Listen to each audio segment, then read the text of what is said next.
잠깐 이거 한번 생각해봐. 세계에서 무기를 제일 많이 파는 나라. 딱 떠오르는 나라가 어디야? 미국이지. 그 다음 러시아, 중국. 뭐 이 순서 아무도 안 의심해. 당연한 거잖아. 수십 년 동안 그래왔으니까. 근데 2025년 최신 데이터 봤어? 러시아 세계 2위에서 5위로 추락했어. 중국은 4위에서 8위로. 완전히 곤두박질 쳤지. 그리고 그 빈자리 누가 채웠는지 알아? 대한민국. 세계 4위. 아니 이게 말이 돼? 핵무기도 없고 징병제 나라고 군사력으로는 항상 미국 뒤에 숨어있던 한국이 지금 러시아랑 중국을 제치고 글로벌 방산 4위야. 이거 뭔가 이상하지 않아? 근데 더 놀라운 건 이게 끝이 아니라는 거야. 천궁이 미사일 아랍에미리트 실전 배치했어. 이호격 성공률 96%. 그거 본 사우디, 요르단, 주변국들 전부 줄 서기 시작했어. 거기다 잠수함 KF-21 전투기까지 국제무대에 등장하고 있어. 분석가들 말로는 세계 2위, 즉 지금까지 러시아가 갖고 있던 그 자리까지도 불가능한 얘기가 아니라고 해. 근데 말이야, 이게 그냥 한국 잘 됐다, 뿌듯하다 이야기로 끝나면 나 이 영상 안 만들었어. 이 흐름 뒤에는 진짜 판이 있거든. 왜 러시아랑 중국이 이렇게 무너졌는지, 한국이 어떻게 그 빈자리를 채울 수 있었는지, 그리고 이게 앞으로 내 계좌랑 어떻게 연결되는지. 오늘 이 영상 끝까지 보고 나면 세 가지를 알게 돼. 첫째, 러시아 중국 무기가 왜 갑자기 국제시장에서 퇴출당했는지, 그 진짜 이유. 둘째, 한국이 세계방산 빅사로 올라설 수 있었던 구조적인 배경. 셋째, 이 흐름이 앞으로 어떻게 전개될지, 시나리오별로 내가 뭘 봐야 하는지 판단 기준까지 다 풀어줄게. 뉴스만 보면 한국 무기 잘 팔린대 이 정도야. 근데 진짜 게임은 그 아래에 있어. 끝까지 따라와봐. 좋아요와 구독은 영상 제작에 매우 큰 힘이 됩니다. 자, 그러면 여기서부터가 진짜야. 러시아가 왜 무너졌냐고? 이거 단순히 전쟁에서 졌다는 얘기가 아니야. 숫자부터 봐. 1만 2천 대. 러시아 탱크 파괴된 숫자야. 우크라이나 발표 기준으로. 러시아 자체 발표로도 4,500대, 서방 추산으로는 8천에서 1만 대. 어떤 숫자를 믿든 간에 결론은 하나야. 러시아 지상군 전체가 그냥 고철덩어리가 됐다는 거야. 근데 어떻게 된 거냐고? 어깨에 메고 쏘는 휴대용 미사일인 제블린이 수억 달러짜리 러시아 전차를 박살낸 거야. 이거 이상하지 않아? 러시아가 수십 년 동안 자랑하던 그 탱크들이 보병 한 명이 들고 다니는 미사일에 그냥 터져버린 거야. 공군도 마찬가지야. 수호이 34, 수호이 35. 러시아가 세계에 자랑하던 전투기들이야. 한 대에 수억 달러짜리. 근데 이것도 스팅커, 이글라 같은 휴대용 대공 미사일에 허무하게 격추됐어. 그것도 한두 대가 아니야. 결국 러시아 전투기들이 우크라이나 상공을 제대로 못 들어가는 상황까지 온 거야. 흑해함대 상징이었던 순양함 모스크바함. 우크라이나 지대함 미사일 한 방에 침몰했어. 3일이면 끝난다던 전쟁이 지금 4년을 넘어서 5년째야. 근데 이게 러시아만의 이야기냐? 아니야. 중국도 똑같이 당했어. 중국이 HQ-9B라고 하는 방공 시스템을 팔았어. 이란이랑 베네수엘라에. 그러면서 중국이 뭐라고 홍보했냐면 미국 최신 스텔스기 F-35도 격추 가능하다고 했어. 그렇게 자신있게 떠들었어. 결과가 어떻게 됐냐고?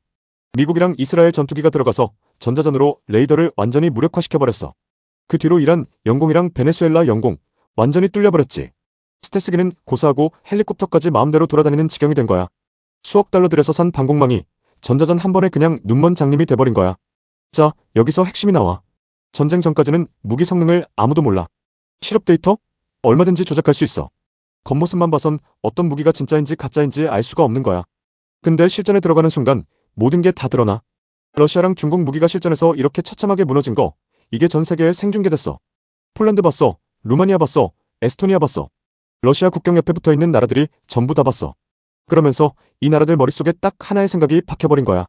러시아 무기 샀다가는 우리도 적골 난다. 그리고 바로 그 순간부터 재무장 러시이 시작된 거야. 근데 문제가 생겼어. 이게 진짜 위기의 시작이야. 이 나라들이 다급하게 무기 주문을 넣기 시작했어. 당연히 로키드 마틴, 독일 라인메탈, 프랑스 다소, 영국 BAE.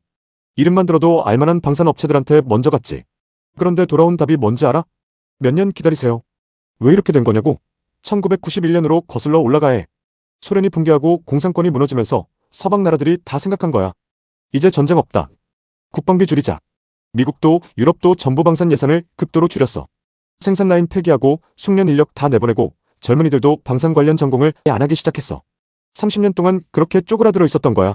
그러다가 우크라이나 전쟁 터지고 이란 전쟁 터지고 베네수엘라 작전까지. 무기 창고가 절반 이상 비어버린 거야. 근데 채울 생산 능력이 없어. 자기들 수요도 못 채우는데 수출할 물량이 어디서 나와? 이게 딱 막혀버린 거야. 급한 나라들은 지금 당장 무기가 필요한데 살 곳이 없어. 이 공백이 생긴 거지. 그리고 이 공백이 엄청 커. 동유럽만이 아니야. 중동, 동남아, 전 세계가 지금 재무장 중이야. 그래서 눈을 돌리기 시작한 거야. 세상 어딘가에 지금 당장 납품 가능하고 성능 검증됐고 가격도 합리적인 무기 파는 나라 없나? 그리고 그 시선이 딱 한 곳에서 멈췄어. 지구 동쪽 끝, 대한민국. 근데 여기서 진짜 질문이 나와. 왜 하필 한국이야? 세상에 나라가 몇 개야? 근데 왜 그 빈자리를 한국이 채웠냐고. 이거 그냥 운 좋게 된 게 아니야. 구조가 있어. 30년 전부터 만들어진 구조. 1991년으로 다시 가보자. 소련 붕괴하고 공산권 무너지면서 전 세계가 이제 전쟁 없다고 판단했다고 했잖아. 그래서 미국도 유럽도 방산 예산 다 줄였다고. 근데 그때 줄이지 않은 나라들이 있었어.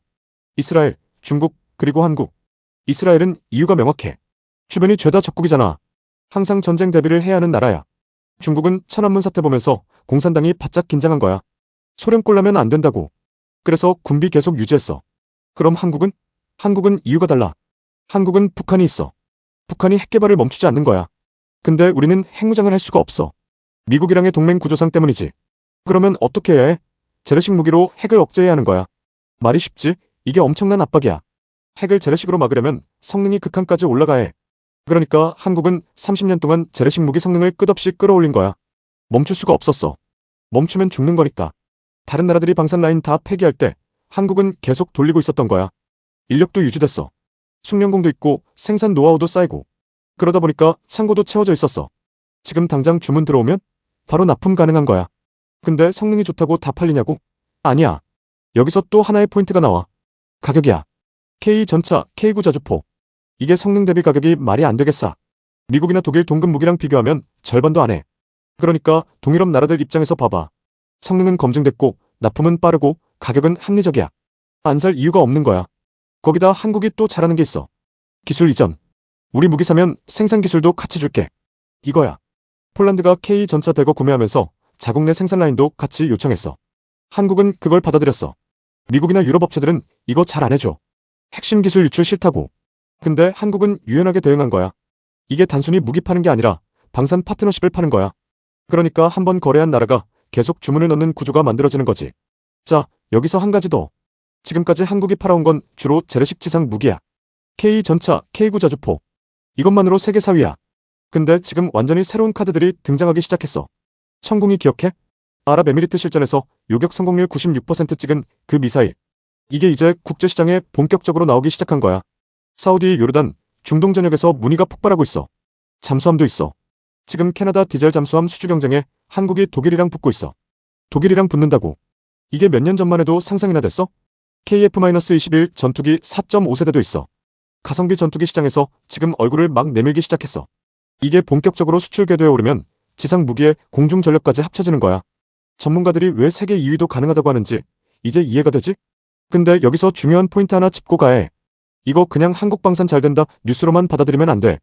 이 구조 뒤에는 훨씬 더 큰 판이 있어. 생각해봐. 한국이 어떤 나라에 무기를 팔고 어떤 나라에 안 파느냐.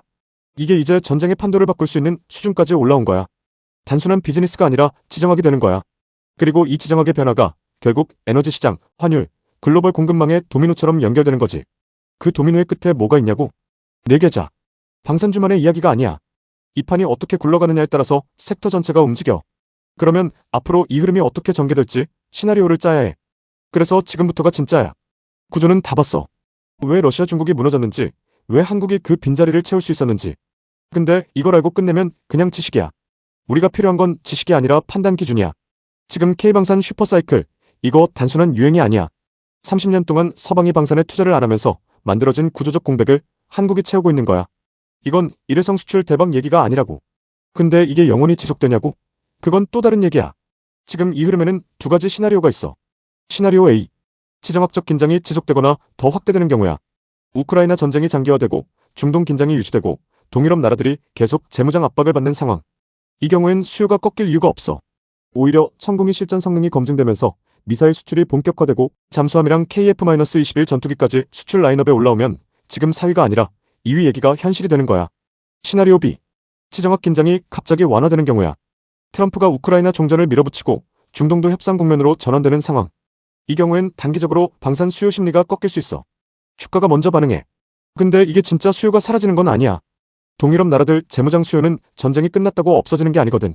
오히려 전쟁이 끝나면 이제 우리도 안전장치 챙겨야 한다는 심리가 더 강해질 수 있어. 그리고 서방 방산 업체들이 생산 라인 복구하는데 최소 10년은 걸려. 그동안 한국 빈자리를 대체할 나라가 없다는 거야. 그러니까 시나리오 B가 와도 이건 구조가 꺾이는 게 아니라 속도가 조금 조정되는 거야. 자, 그러면 지금 어떻게 움직여야 하는지 유형별로 딱 짚어줄게. 지금 방산 관련 종목 이미 들고 있는 사람. 지금 수익 나고 있다고 바로 털면 안 돼. 이건 단기 테마가 아니라 구조적 슈퍼사이클이야. 근데 동시에 지정학 이슈에 주가가 민감하게 반응한다는 것도 알고 있어야 해. 종전 협상 뉴스 하나에 단기 급락이 올 수 있거든. 그게 왔을 때 흔들리면 안 된다는 거야. 오히려 그 타이밍이 비중 확대 기회야. 단, 지금 수익이 상당히 나 있다면 전체 물량의 2030% 정도 부분 익절로 심리적 안정감 챙기는 건 합리적인 선택이야. 지금 진입을 고민하는 사람. 지금 당장 한 번에 들어가는 건 좋은 선택이 아니야. 왜냐면 이미 많이 올랐거든. 근데 그렇다고 못 들어가는 시장도 아니야. 분할 접근이 답이야. 종전 협상 뉴스, 방산 관련 수출 계약 취소 뉴스, 이런 이슈로 단기 급락이 오는 타이밍을 기다려. 그때 들어가는 게 훨씬 유리한 진입이야. 장기로 들고 갈 사람. 이건 3년에서 5년짜리 사이클이야. 서방 방산 업체들이 생산 라인 복구하는 데 걸리는 시간, 한국이 재래식 무기에서 미사일 잠수함 전투기로 수출 품목을 확대하는 속도, 이 두 가지가 맞물리는 동안 한국 방산의 구조적 경쟁력은 유지돼. 단기 뉴스에 흔들리지 마. 지금 단기 조정은 비중 확대 기회라고 보면 돼. 마지막으로 우리가 앞으로 반드시 체크해야 할 지표 3가지야. 하나, NATO 회원국들의 GDP 대비 국방비 지출 추이. 지금 NATO가 GDP 2% 이상 국방비 지출을 의무화하는 방향으로 가고 있어. 이게 3%로 올라가는 논의가 나오고 있거든. 이 숫자가 올라갈수록 동유럽 재무장 수요는 더 커지는 거야. 둘, 천궁이 및 K방산 신규 수출 계약 뉴스. 사우디, 요르단, 캐나다 잠수함 입찰 결과. 이게 하나씩 터질 때마다 밸류에이션이 올라가는 거야. 계약 발표 전에 포지션 잡는 게 핵심이지. 셋, 미국 유럽 방산 업체들의 생산 능력 회복 속도. 라인메탈, BAE 시스템 같은 곳들이 생산 라인을 얼마나 빨리 복구하느냐에 따라 한국 방산의 독점적 공급자 지위가 흔들릴 수 있어. 이 부분은 계속 모니터링해야 해. 이 3가지가 움직이는 방향이 앞으로 4계좌 속 방산 관련 종목의 방향을 결정할 거야. 결국 투자는 뉴스를 따라가는 게 아니야. K방산 대박이라는 헤드라인 뒤에 30년짜리 구조적 공백이 만들어낸 이 판의 설계를 읽어야 하는 거야. 남들이 K방산 올랐다, 거품이다 떠들 때 우리는 그 뒤에 숨어있는 구조를 보는 거야. 이번 영상 괜찮았다면 좋아요 눌러줘. 다음에 더 깊이 파고 싶은 종목이나 주제 있으면 댓글로 남겨줘. 내가 분석해서 다음 영상으로 가져올게. 돈 되는 정보는 속도가 생명이야. 알람 설정해두고 남들보다 한 발 앞서가자. 내가 함께 할게.